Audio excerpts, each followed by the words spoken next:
Your college news station starts right now.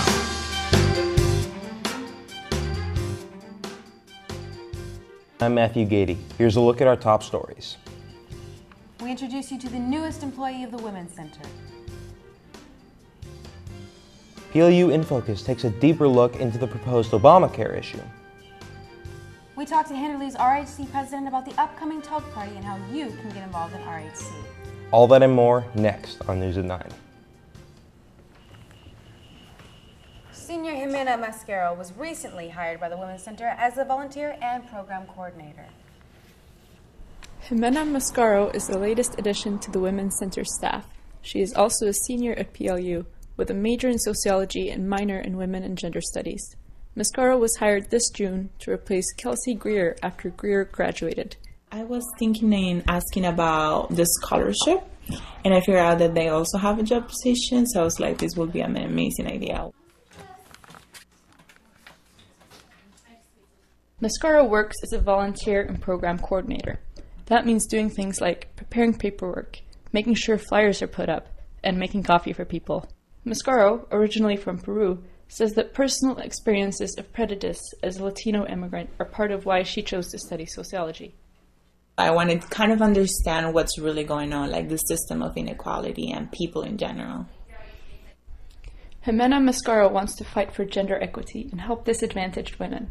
She says the Women's Center at PLU has an environment that helps do just that. I love the idea that it's not an office, it's a house that you can hang out, and you have like the sofas and the kitchens, and everyone was so nice. Everyone's so nice that I was like, oh my God, I really want to work here, like what I can do.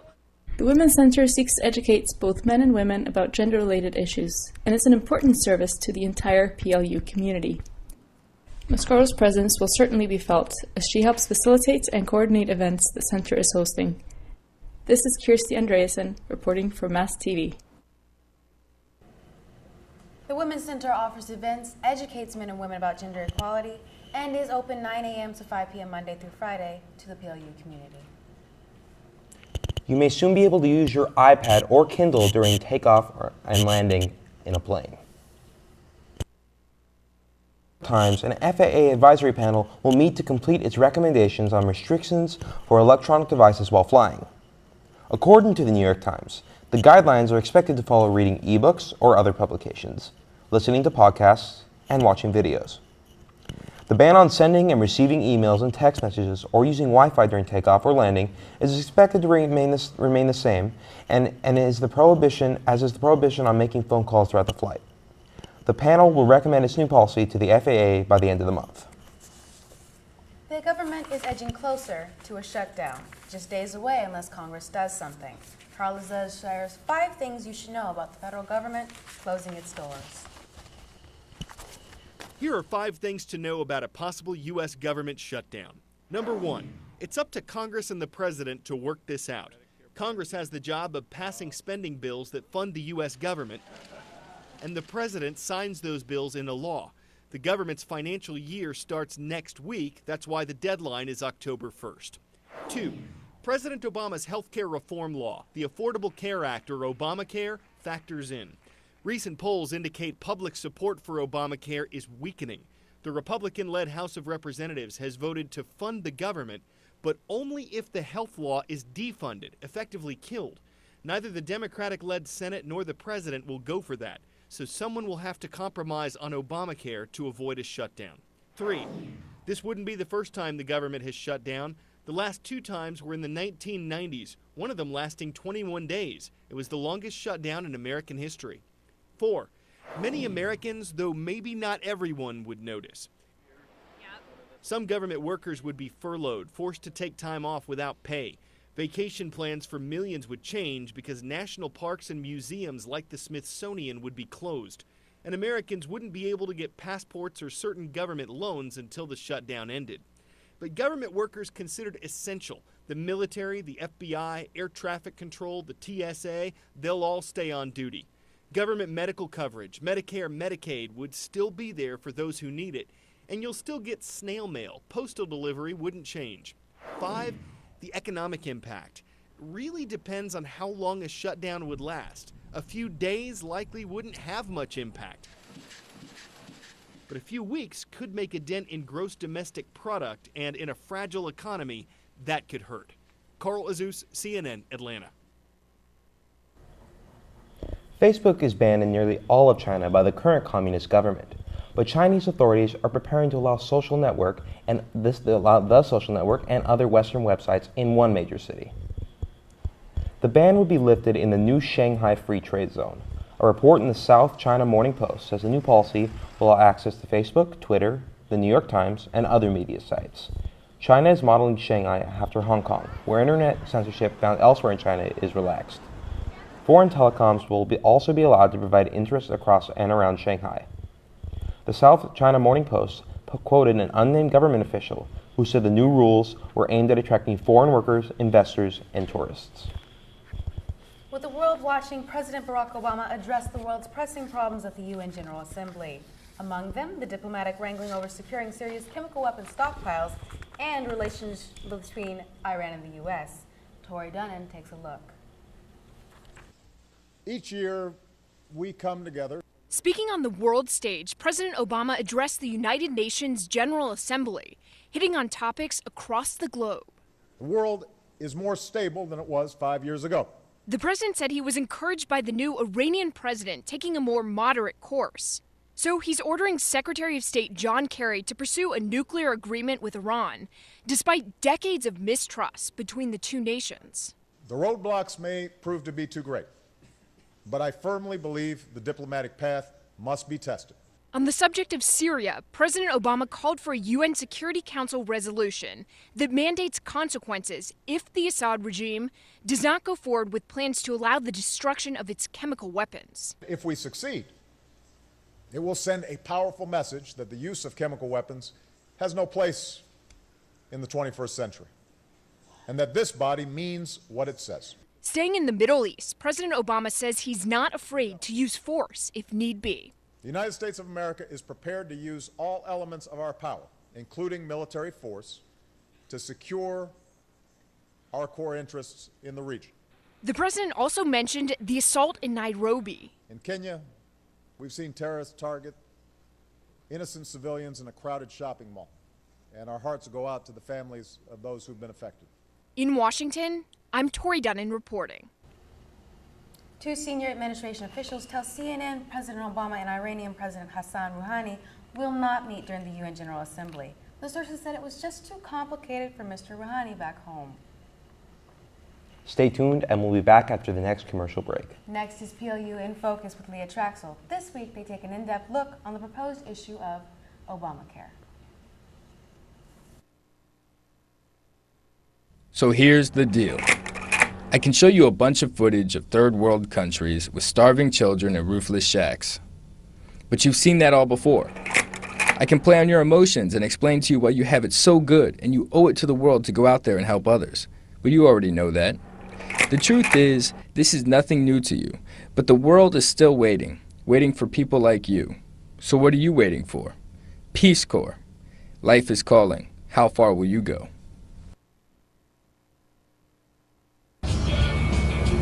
This new phone is awesome. It has made my life so much easier. You know, I get kind of bored when I'm driving and I need to know what's going on.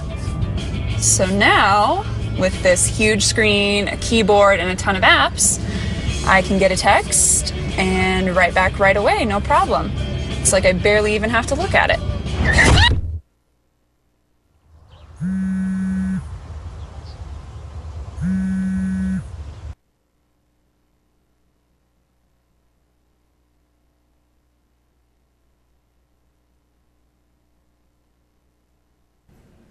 Welcome back to News at 9. I'm Leah Traxel with PLU in Focus. Next Tuesday, October 1st, the Health Insurance Exchange will open as part of the Affordable Care Act, also known as Obamacare. Obamacare exchanges are state, federal, or joint-run online marketplaces in which Americans can shop comparison style for private health insurance, similar to how you would for plane tickets or a cell phone plan. So what exactly do students at PLU know about the upcoming changes and how they might be affected? We headed to the University Center to find out. I only know a little bit about it. I know when it's actually referred to as Obamacare, I hear a negative connotation when people actually use the term Obamacare rather than affordable health care. I'm not American, so I really don't know much about Obamacare. Personally, I don't know a whole lot. I do know that it's widely controversial right now, and I think in the Senate or somewhere they're debating on whether or not they want to overturn it. I don't think it really affects students that much because they don't ever see, for the most part, they don't see the cost of it because like their parents will cover it or the health center has it covered in the program that they've already got set up at PLU. So students can stay on their parents' health insurance until they are 26, which gives them a bit more time to find a job, fewer things to worry about when they're going through college. Makes things a lot easier. Most of the people as students at PLU are still on their parents' healthcare plans, so it might be affecting parents more than it will be affecting students. Once the students graduate and get into the job market themselves and have to provide their own healthcare, yeah, the decisions that are happening now are definitely going to affect them. After hearing from the students, we turn to the experts. Dr. Matthew Friedman, director of PLU's Health Center, discusses how PLU proactively instituted the Wellness Access Plan last year in preparation for the new regulations imposed by the 2010 legislation. PLU no longer offers a healthcare plan. We don't sell insurance anymore. We used to. And the insurance that PLU had covered very little. It covered about $1,000 for an illness and $5,000 for an accident.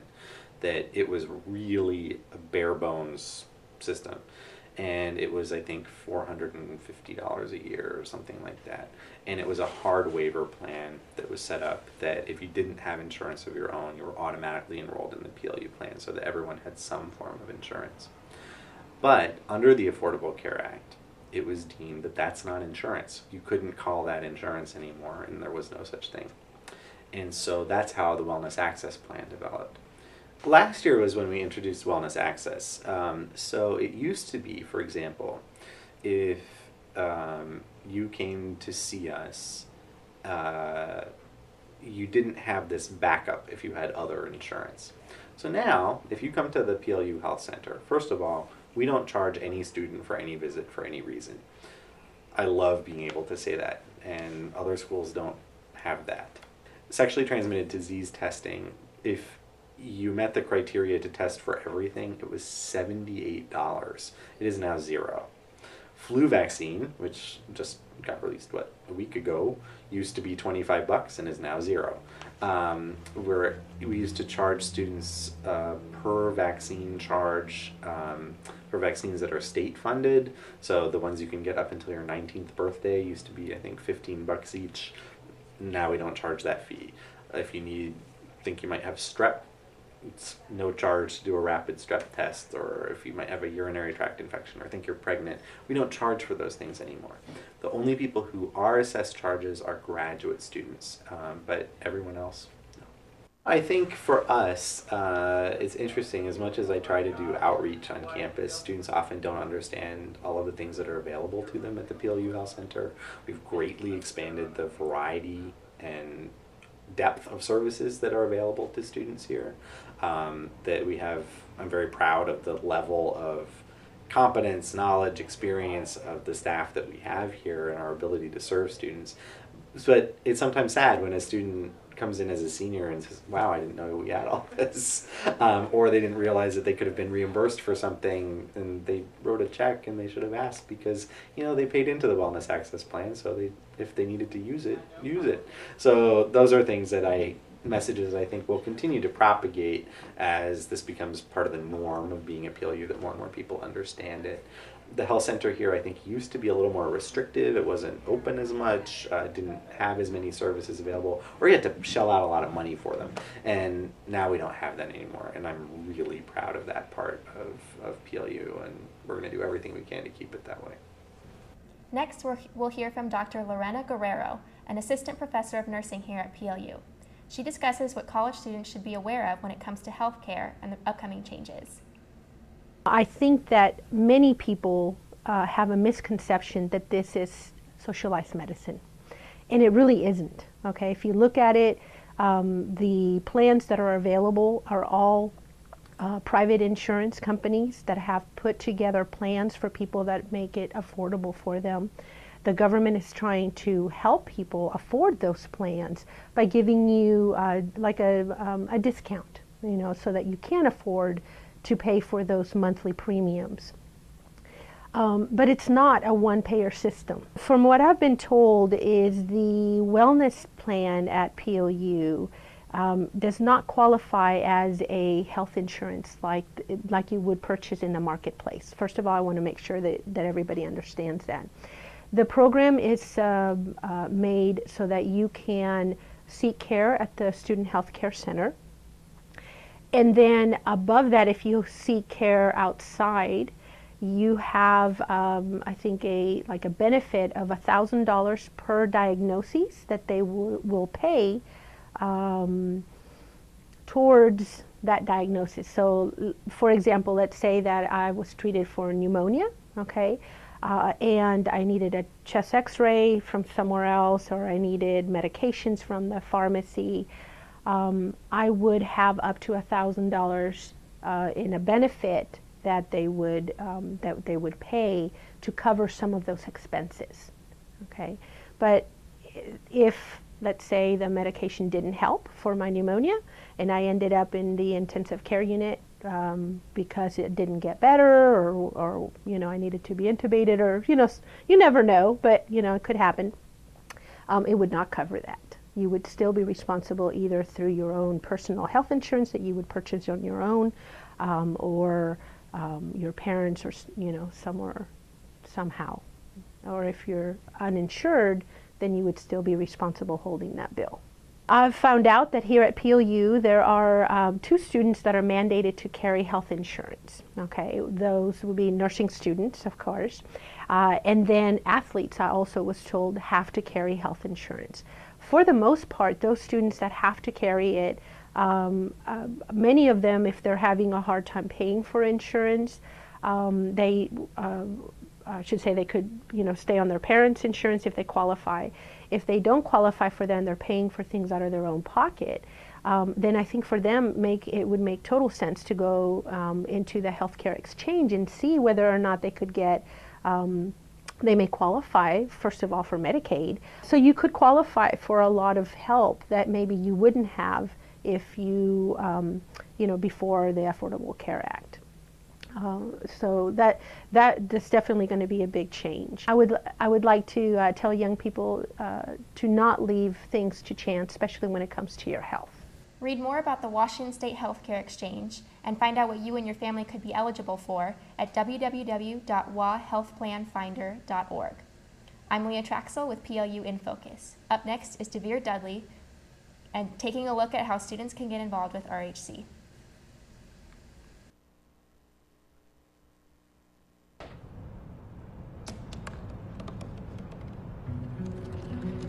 They said I couldn't dream. Called me a piece of trash and swore that's all I'd ever be.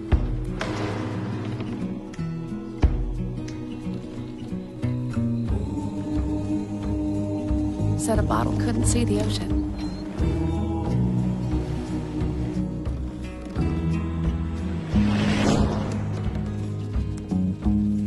Give up. Go back to the dumpster. But I didn't listen. I made my way.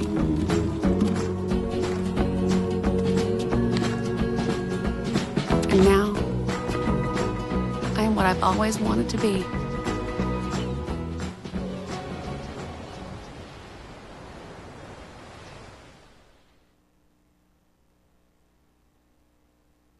Welcome back to News at 9. I'm Devere Dudley, and tonight I'm here with Hinderley Hall's RHC President, Adrian Mayoral, who's here to talk us through tomorrow night's toga party in Hinderley. Give us some basic information on tomorrow night's party. Well, the toga party is this Friday, the 27th, from 8 to 11 p.m. It's in the ground floor lounge of Hinderley Hall, which is on Upper Campus. and we'll be having, it's basically just a dance, just with the team of togas, and you get to have a lot of fun and meet people from all over campus because it's an all-campus event. Anyone who lives on campus can come in and enjoy themselves. Cool. So besides what you've already mentioned, what can students expect at this toga party? Well, there'll be lots of togas, there'll be lots of great food. We have some Greek-oriented food, we have a lot of hummus ordered. We also got a root beer keg to kind of give sort of that college feel.